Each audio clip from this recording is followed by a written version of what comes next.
노력해도 안 되는 일이 있어. 미용실에 안 간 지 6개월이 넘었다. 염색도 파마도 커트도 한 번도 안 하고 머리카락을 방치해둔 시간이 그만큼이다. 하지만 변신의 즐거움을 맛보기 위해서 드는 돈이 만만치 않아서 조금만 더 버텨볼 생각이다. 거울을 볼 때마다 문제는 머리가 아니라 얼굴이라고 중얼거리면서 같이 미용실 좀 가자는 친구에게는 이렇게 대답하면서 내 처지에 무슨. 언젠가부터 맥주집에 가서도 수제 맥주 대신 맥스 500cc를 시킨다. 오늘의 목적은 맛있는 맥주를 마시는 게 아니라 취하는 거라는 마음가짐으로. 이왕 마시는 거 마시는 걸로 시키라는 친구의 잔소리에는 이렇게 말한다. 내 처지에 무슨. 내 처지에 무슨은 요즘 내가 자주 하는 말이다. 친구가 지긋지긋해하며 처지론이라고 이름 붙인 그 말은 내가 요즘 그럴 때가 아니다 라는 말로도 대체할 수 있다. 듣는 사람 입장에서는 한없이 마음 불편하거나 없어 보이는 표현이지만 정작 말하는 사람은 아무렇지도 않다. 내 처지는 내가 제일 잘 알고 있기 때문이다. 요즘 내 처지는 미용실에 2, 30만 원은 쓸 처지가 못 된다. 한 잔에 9,000원 하는 수제 맥주를 마실 처지가 아니다. 홀쭉한 주머니 사정을 한탄하는 게 아니라 그걸 현실로 받아들이는 것이다. 비관적인 사고방식이라기보단 긍정적인 체념이라고 할까. 만약 언젠가 사정이 좋아지면 지갑 가득 현금을 넣고 미용실에 가서 염색도 하고 파마도 하고 트리트먼트도 할 수 있겠지. 오는 길에 수제 맥주를 10잔도 마실 수 있겠지. 다만 지금은 때가 아니라는 얘기다. 노력하면 이루어진다 라는 말만큼 비현실적인 말이 있을까? 이 말은 무언가가 이루어지지 않을 때는 내 노력이 부족했기 때문이라는 괴상한 믿음을 심어준다. 어렸을 때부터 많이 칭찬받고 가능성을 무한히 응원해주는 부모 밑에서 자라면 자신감이 넘치는 사람이 될 것 같지만 그렇지 않다. 사회는 부모처럼 칭찬과 응원만 해주지 않기 때문이다. 처음에 아이는 좌절 앞에서 나는 잘할 수 있어 하고 스스로 희망을 갖다가도 좌절이 자꾸 반복되면 나 잘 못하나 하고 의심하고 결국은 나 별거 아니었네. 근데 왜 칭찬만 했어? 라며 원망하게 된다. 내가 그랬다.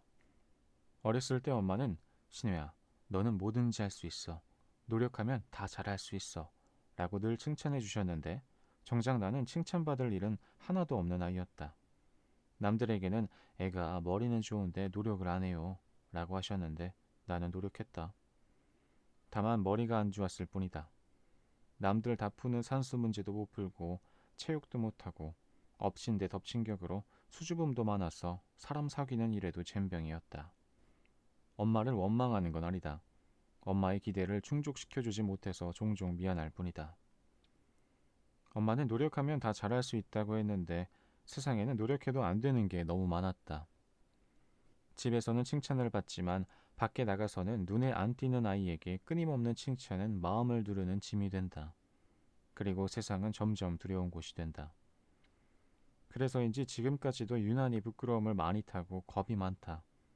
30대 초반까지만 해도 상황이 잘 안 풀리면 금세 도망을 치거나 이 잘난 나를 세상에 몰라준다고 적개심으로 똘똘 뭉쳐 있었다. 그래서 내 아이에게는 노력해도 안 되는 게 있어 라고 꼭 말해주고 싶지만 나는 아이가 없네.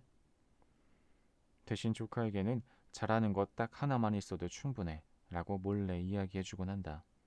애 엄마가 싫어할지는 몰라도. 안 보이는 걸 굳이 끌어모아 칭찬을 퍼붓는 어른들을 보면 그렇게 무리하지 말라고 말하고 싶다. 아이에게도 현실적인 눈이 필요하다.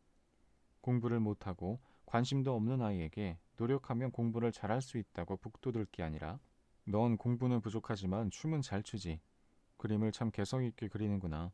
라고 다른 강점을 칭찬해 주어야 한다. 그래야 아이도 자신과 세상에 대해 왜곡된 시선을 가지지 않게 된다. 나중에 다 내가 노력하지 않아서 못하는 것이라며 좌절하지 않게 되고 세상을 원망하지 않게 된다. 드라마 미생에서 장그래가 그랬다.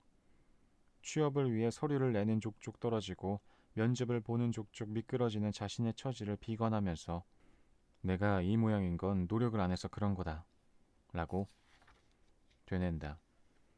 하지만 그건 죽도록 노력해도 안 되는 게 있다는 걸 아직 경험하지 못한 사람이 할 수 있는 말이다.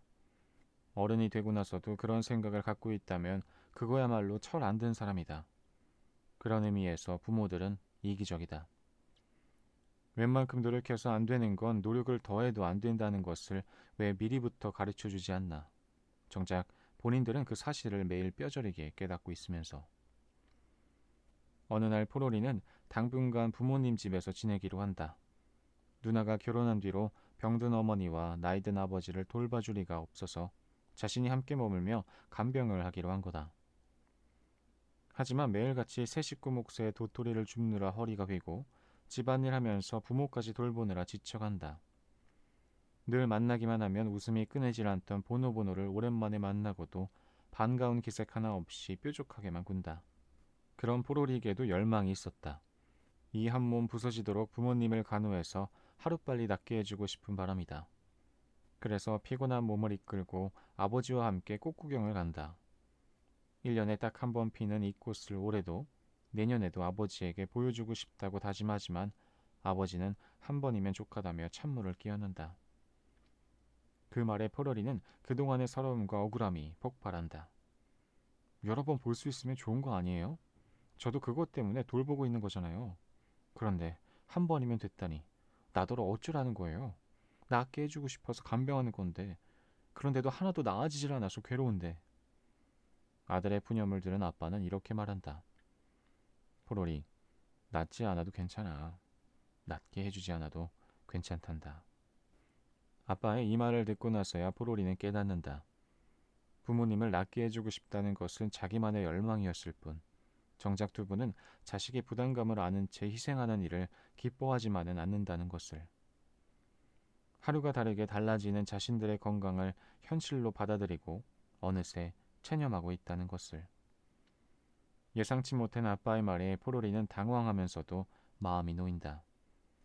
가슴속 부담감을 줄이는 대신 매일 반복되는 일상에 집중하며 부모님을 돌보는 일에 자신감과 보람을 느끼기 시작한다. 만약 아버지가 더 건강해지고 싶다고 분명히 그렇게 되고 말 거라고 말했다면 포로리는 어떻게 됐을까? 그럼에도 불구하고 조금도 나아지지 않는 상황이 다 자기 탓이라며 더욱 자신을 몰아치지 않았을까? 마음이 울렁거렸다. 비록 듣기 좋지는 않았지만 솔직하게 말해준 포로리 아빠에게 감동받았다. 본인이야말로 더 건강하게 더 오래 살고 싶을 텐데 그게 불가능하다는 것을 깨달은 아빠. 그래서 마지막 한 번이 되더라도 꽃구경을 했으니 좋다고 웃으며 이야기하는 모습에서 진짜 어른이 보였다. 덕분에 포로리도 현실을 바로 보게 되었다. 불가능한 일을 위해 힘을 빼는 대신 가능한 곳에만 집중하는 일상을 살게 되었다. 결국은 다 잘 살자고 하는 노력인데 노력을 하면 할수록 불행해지는 경우도 있다. 주위를 둘러보면 하나같이 다 노력하는데 정작 행복한 사람은 없는 걸 봐도 알 수 있다. 그런 의미에서 나의 처지로는 적어도 건강하지 않나?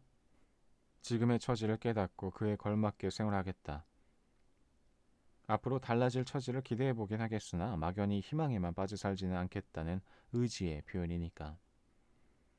적어도 나는 낙관적인 비현실주의자보다 비관적인 현실주의자가 더 행복에 가깝다고 믿는다.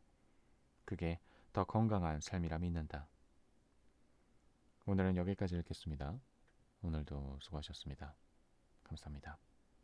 안녕히 주무세요. 잘 자요.